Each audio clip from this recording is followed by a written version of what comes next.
नमस्कार दोस्तों। साल था 1975 ईस्वी। प्राइम मिनिस्टर इंदिरा गांधी देश भर में इमरजेंसी डिक्लेयर कर देती हैं और अगले 2 सालों के लिए लोगों के फंडामेंटल राइट्स को सस्पेंड कर दिया जाता है।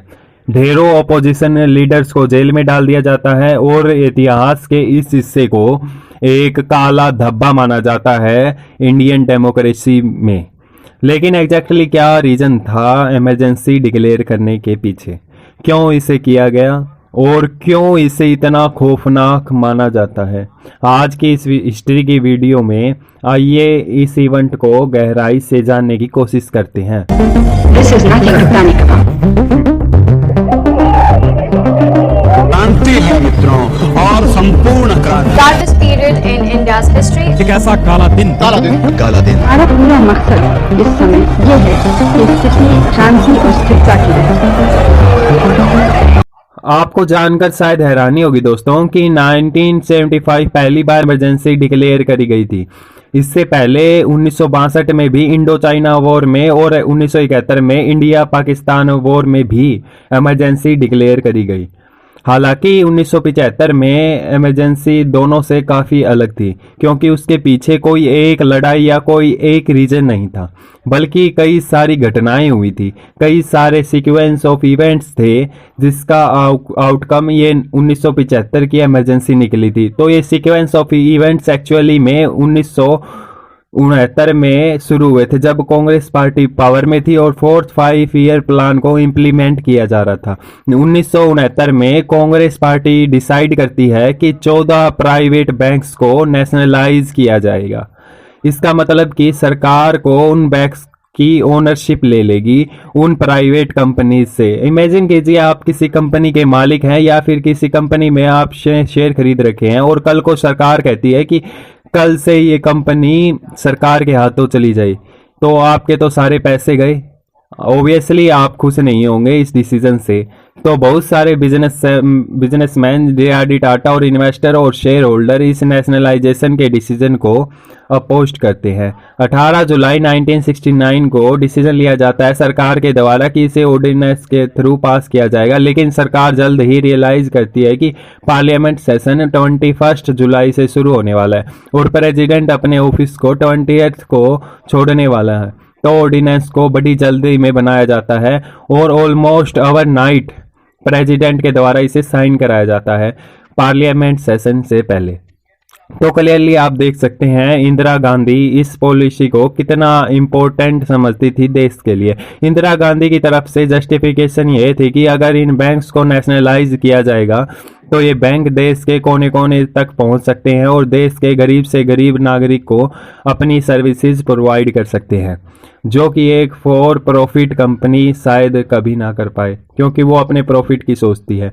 बेसिकली सोशलिज्म वर्सेस कैपिटलिज्म वाली बात है। तो उन दोनों को जो एडवांटेजेस और डिसएडवांटेजेस होते हैं, तो ऑब्वियसली जैसा मैंने आपको बताया बैंक के शेयर होल्डर तो बिल्कुल भी खुश नहीं होंगे ऐसे डिसीजन से।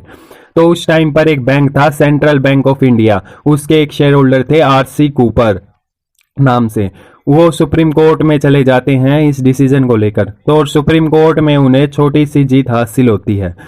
कोर्ट डिक्लेयर करता है कि ये जो लॉ है सरकार ने बनाया है, ये डिस्क्रिमिनेट करता है इन 14 बैंकों के खिलाफ जिसने नेशनलाइज किया जा रहा है और यह शेयर होल्डर के लिए काफ़ी अनफेयर है।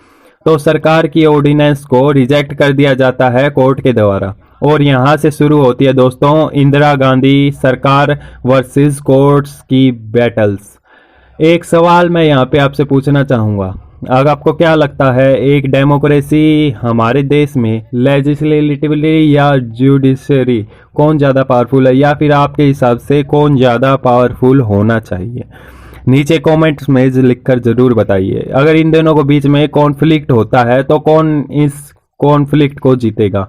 इसका आंसर इतना सिंपल नहीं है दोस्तों, क्योंकि थ्रू आउट द हिस्ट्री दोनों ने कोशिश करी है एक दूसरे को ओवर पावर करने की और कई बार बड़े ही अनबिलीवेबल तरीकों से। सुप्रीम कोर्ट ने जब इंदिरा गांधी सरकार के इस ऑर्डिनेंस को रिजेक्ट किया तो अगले साल ही इनकी सरकार एक नया अमेंडमेंट लेके आती है कॉन्स्टिट्यूशन में और इस अमेंडमेंट ने सुप्रीम कोर्ट के डिसीजन को, सुप्रीम कोर्ट के जजमेंट को रिवर्स कर दिया।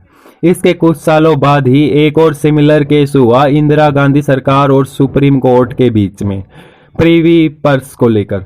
अब प्रीवी पर्स दोस्तों एक पेमेंट हुआ करती थी जो रॉयल्स फैमिलीज को दी जाती थी प्रिंसली स्टेट्स के इंडिया में। एक टाइम पर यह हुआ करती थी क्योंकि सरकार ने जब सारी प्रिंसली स्टेट्स को यूनाइट किया था इंडिया बनाने के लिए 1947 में, तब ये कंडीशन रखी गई थी कि उनकी रूलिंग फैमिलीज को कुछ पेमेंट दी जाएगी इंडियन गवर्नमेंट की तरफ से।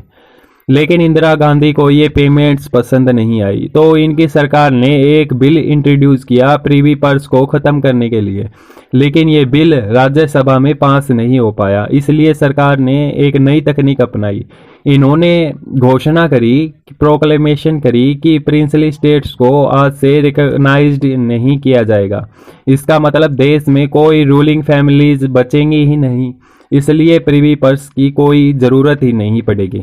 एक बार फिर से बात सुप्रीम कोर्ट में गई और सुप्रीम कोर्ट ने इस प्रोक्लेमेशन को नल एंड वर्ड डिक्लेयर कर दिया। इसके बाद आप गैस कर ही सकते कि क्या हुआ। इंदिरा गांधी की सरकार ने एक और कॉन्स्टिट्यूशन अमेंडमेंट एक्ट किया जिसमें क्लियरली कहा गया कि प्रीवी पर्स को हटा दिया जाएगा रूलिंग फैमिलीज के लिए, और कोर्ट की जो जजमेंट थी इसे रिवर्स कर दिया गया।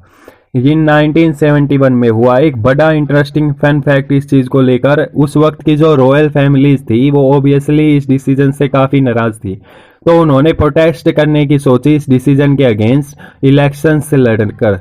नवाब ऑफ पटौदी थे उस वक्त मंसूर अली खान पटौदी, जो कि बॉलीवुड एक्टर सैफ अली खान के पापा थे।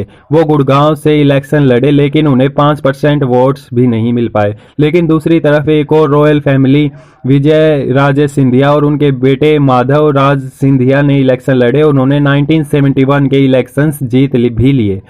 तो आप देखेंगे कि सिंधिया फैमिली आज तक भी पॉलिटिक्स में इन्वॉल्व है। कोर्ट वर्सेस सरकार की बैटल को आपको इसलिए बताने लग रहा हूँ क्योंकि यही छोटे बड़े इवेंट्स थे जिन्होंने फाइनली इन्फ्लुएंस किया था इमरजेंसी डिक्लेयर करने के डिसीजन को। 1971 के समय में आते हैं। ये वो साल था जब इंदिरा गांधी दोबारा से इलेक्शन जीत जाती है और इस बार ये बड़ी ही डोमिनेंट प्राइम मिनिस्टर बनती हैं। इनके अंडर सेंट्रलाइजेशन ऑफ पावर देखने को मिलता है और कहा जाता है कि जो अलग अलग स्टेट्स के जो चीफ मिनिस्टर्स थे और कैबिनेट मिनिस्टर्स थे, इंदिरा गांधी ये देखकर सिलेक्ट कर रही थी कि कौन इनके ज़्यादा करीब था। एक ऐसा आरोप जो कि आज के दिन प्रधानमंत्री नरेंद्र मोदी पर भी लगाया जाता है कि जो अलग अलग बीजेपी के स्टेट्स के जो चीफ मिनिस्टर्स हैं वो बेसिकली पपिट्स हैं सेंटर गवर्नमेंट के अंदर, उनके पास ज़्यादा पावर नहीं दी जाती और प्रधानमंत्री ये देखकर उन लोगों को सिलेक्ट करते हैं कि कौन उनके ज़्यादा करीब है। 1971 वो साल भी था दोस्तों जब इंडिया पाकिस्तान वॉर हुई थी, जिसकी वजह से इंडियन इकोनॉमी पर एक बुरा असर देखने को मिला। इन्फ्लेशन बढ़ी, जो एसेंशियल कमोडिटीज थी उनके प्राइजेस भी बड़ी तेजी से बढ़े। At the same time Congress party इतनी पावरफुल बन चुकी थी कि उसके अंदर अब करप्शन देखने को मिल रहा था। इंदिरा गांधी के खुद के प्रिंसिपल सेक्रेटरी ने पॉइंट आउट किया था इस चीज को। गवर्नमेंट्स में भी करप्शन की और भी बुरी हालत थी। 1974 में गुजरात के उस वक्त के चीफ मिनिस्टर थे चिमन भाई पटेल, जिनका एक बड़ा घोटाला सामने आया था कि उन्हें चिमन चोर कर बुलाया जाने लगा गुजरात में। सड़कों पर आकर नागरिकों ने प्रोटेस्ट किया, स्टूडेंट्स ने प्रोटेस्ट किया, बसें जलाई गई, दुकानों को लूटा गया और पुलिस पर हमला किया गया। इसे नवनिर्माण मूवमेंट का नाम दिया जाता है। गुजरात की जनता की तरफ से ये स्ट्रॉन्ग डिमांड थी कि उस वक्त की स्टेट गवर्नमेंट को डिसॉल्व कर दिया जाए। इंदिरा गांधी के पास कोई चॉइस नहीं बची थी, तो उन्होंने स्टेट गवर्नमेंट को डिसॉल्व कर दिया। लेकिन दोस्तों ये तो बस शुरुआत थी। इससे एक साल पहले 1973 में भयानक ऑयल क्राइसिस देखने को मिलती है दुनिया में, जिसकी वजह से क्रूड ऑयल प्राइसेस 1974 तक 300% बढ़ जाते हैं। एक बार फिर से आम आदमी की पॉकेट पर असर पड़ता है और इन्फ्लेशन और प्राइस राइज भयानक तरीके से देखने को मिलता है। सेम ईयर गुजरात की ही तरह बिहार में भी एक मूवमेंट की शुरुआत होती है स्टूडेंट के द्वारा, जिसे लीड किया जाता है जेपी नारायण के द्वारा। नॉन वायलेंट प्रोटेस्ट किए जाते हैं कांग्रेस सरकार की करप्शन के अगेंस्ट और डिमांड की जाती है कि बिहार की सरकार को भी डिसॉल्व कर दिया जाए। इसके अलावा एक और लीडर जॉर्ज फर्नांडिस 3 दिन के रेलवे स्ट्राइक कराते हैं रेलवे वर्कर्स के लिए बेटर वर्किंग कंडीशन और बेटर सैलरीज के डिमांड के लिए। 17 लाख से ज़्यादा वर्कर प्रोटेस्ट करते हैं और ये उस वक्त के लिए दुनिया की लार्जेस्ट इंडस्ट्रियल स्ट्राइक बन जाती है। पूरा राशन पूरा काम नहीं तो होगा चक्का जाम, जनता का दिन बोल रहा है, इंदिरा का सिंहासन डोल रहा है। ये कुछ नारे थे जो उस प्रोटेस्ट में उठाए जा रहे थे। 1 साल गुजर जाता है लेकिन इंदिरा गांधी नरम नहीं पड़ती। गुजरात में जैसे उन्होंने प्रोटेस्ट के प्रोसेसर में आकर स्टेट गवर्नमेंट को डिसॉल्व कर दिया था, वैसा बिहार में नहीं करती। इनफैक्ट वो कहती हैं कि ये जो मूवमेंट है जो डेमोक्रेसी में को ख़त्म करने लग रहे हैं, ये foreign funded anti national movement है, लेकिन प्रोटेस्ट चलते रहते हैं। तो कांस्टेंट स्ट्राइक्स, भयंकर इन्फ्लेशन, प्राइस राइज, जबरदस्त प्रोटेस्ट और करप्शन की एलिगेशंस। आप इमेजिन कर सकते हैं क्या स्थिति रही होगी देश की 1975 में। मानो इतना सा काफी नहीं था कि मार्च 1975 में इंदिरा गांधी को एक और बड़ा झटका लगता है इलाहाबाद हाई कोर्ट से। असल में बात यह थी कि पिछले 2 सालों से इंदिरा गांधी के खिलाफ एक केस चलने लग रहा था इलाहाबाद हाई कोर्ट में। इस केस को फाइल किया गया था एक socialist election candidate Raj Narayan के द्वारा, जो इलेक्शंस में खड़े हुए थे इंदिरा गांधी के अगेंस्ट 1971 के इलेक्शंस में। सेम सीट से, रायबरेली की सीट थी उत्तर प्रदेश में। ऐसे राज नारायण एक इंडियन फ्रीडम फाइटर भी थे, लेकिन इंदिरा गांधी के निचल केस के लिए ज्यादा पॉपुलरली जाने जाते हैं। राज नारायण ने सीधा आरोप लगाया इंदिरा गांधी पर कि इन्होंने अपनी इलेक्शन की सीट अनफेयर तरीकों से जीती है। उन्होंने बैलेट्स को मैनिपुलेट किया। 14 क्राइम रिपोर्ट किए गए इंदिरा गांधी के खिलाफ, लेकिन आप हैरान हो जाएंगे ये जानकर कि उन्हें सिर्फ 2 क्राइम्स के ही गिल्टी ठहराया गया कोर्ट के द्वारा। पहला क्राइम था कि उन्होंने यूपी सरकार के द्वारा यूपी सरकार का इस्तेमाल करके एक बड़ा ऊंचा सा स्टेज बनाया था अपने इलेक्शन के भाषण देने के लिए। दूसरा क्राइम था कि उनके इलेक्शन एजेंट यशपाल कपूर एक गवर्नमेंट एम्प्लॉयर रहे थे even at the time of elections, जो कि गलत था। सिर्फ इन 2 क्राइम्स की वजह से कोर्ट ने इंदिरा गांधी की लोकसभा सीट को नल एंड वॉइड डिक्लेयर कर दिया और इंदिरा गांधी को लोकसभा से हटा दिया गया। उस वक्त अखबारों में छपा कि ये जो डिसीजन है कोर्ट की ऐसा था कि प्राइम मिनिस्टर को अपनी कुर्सी से हटा दिया गया हो एक ट्रैफिक टिकट की वायलेशन की वजह से। बेसिकली वो कह रहे थे कि ये जो गुनाह था वो काफ़ी छोटा था और जो इसका कॉन्सिक्वेंस था वो बहुत बड़ा था। तो क्योंकि ये डिसीजन इलाहाबाद हाई कोर्ट के द्वारा लिया गया था, इंदिरा गांधी सुप्रीम कोर्ट में गई इस जजमेंट के अगेंस्ट अपील करने के लिए। ओपोजिशन ने इस मौके का भरपूर फायदा उठाया। वो सड़क पर उतर गए, डिमांड करने लगे कि करप्ट प्राइम मिनिस्टर को रिजाइन कर देना चाहिए। मोरारजी देसाई ने कहा अब एक मूवमेंट की शुरुआत हो रही है कांग्रेस के अगेंस्ट जो डू और डाई है। इलाहाबाद हाई कोर्ट का जो डिसीजन था वो 12 जून 1975 को आया था और 24 जून के बाद जो हुआ वो किसी फिल्मी ड्रामे से कम नहीं था दोस्तों। इंदिरा गांधी की अपील इज सुप्रीम कोर्ट में सुनी गई और जजेस ने कहा कि उनकी सारी प्रिविलेजेस छीनी जा सकती है। वो वोट नहीं कर सकती, इलेक्शंस में नहीं खड़ी हो सकती अगले 6 सालों के लिए, लेकिन अगली हैविंग तक प्राइम मिनिस्टर जरूर बनी रह सकती है। कोर्ट के ये कहने के बाद सड़कों पर हल्ला मच गया। ओपोजिशन की तरफ से प्रोटेस्ट की जो इंटेंसिटी थी वो और भी बढ़ गई। कांग्रेस के लीडर्स भी सड़कों पर उतर गए इंदिरा गांधी के फेवर में प्रोटेस्ट करने के लिए। अगेंस्ट में रैली निकाली जा रही थी इंदिरा गांधी के, उनमें से एक रैली जेपी नारायण के द्वारा निकाली गई थी। उन्होंने स्टूडेंट्स को कहा कि वो बाहर निकले प्रोटेस्ट करने के लिए। उन्होंने जनता से कहा कि वो पुलिस की सुनना बंद कर दें और उन्होंने पुलिस से कहा और आर्म फोर्सेस से कहा, इंडियन आर्मी, इंडियन एयरफोर्स से कहा कि वो सरकार के ऑर्डर्स को सीधा सीधा रिफ्यूज कर दें। ये एक तरीके का सिविल डिसओबीडियंट था, लेकिन ये सुनकर आपके दिमाग में कोई और शब्द भी आता है, इंटरनल डिस्टरबेंस। अगर आप इंडियन कॉन्स्टिट्यूशन का आर्टिकल 352 देखोगे दोस्तों, तो उसमें लिखा गया है कि an emergency can be declared by the president of India if India security is threatened by war और एक्सटर्नल एग्रेशन और इंटरनल डिस्टर्बेंस। यानी कि इंडिया में इमरजेंसी डिक्लेयर करी जा सकती है 3 कारणों से। पहला कारण है अगर इंडिया किसी देश के साथ जंग पर जाए।